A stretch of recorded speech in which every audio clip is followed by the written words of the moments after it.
If it happens that the engine of your chainsaw floods, we would like to show you how you can get your chainsaw running again to get back to work as fast as possible. We intentionally flood our chainsaw by repeatedly starting the engine with full choke. Remember to engage the chain brake during the starting procedure.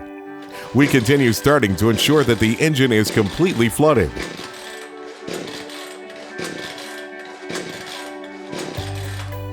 It is impossible to start a flooded engine without removing and drying the spark plug and removing all excess fuel from the cylinder.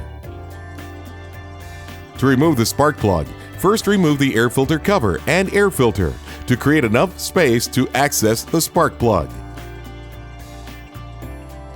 Remove the spark plug wire and remove the spark plug using the included spark plug wrench.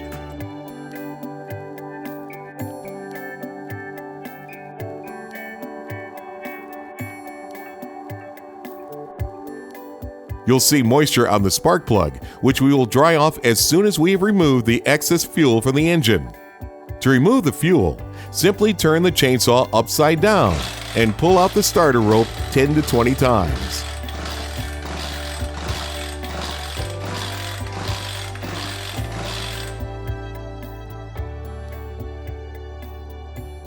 Dry out the spark plug using a lint-free cloth and reassemble it.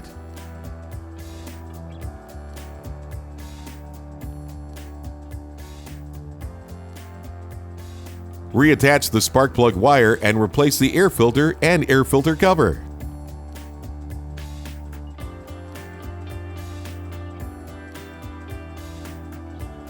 Ensure the choke is off. Engage the chain brake and start the engine. By following these instructions, flooded engines become a thing of the past. toyandtools.nl, the place to be for all your gardening tools.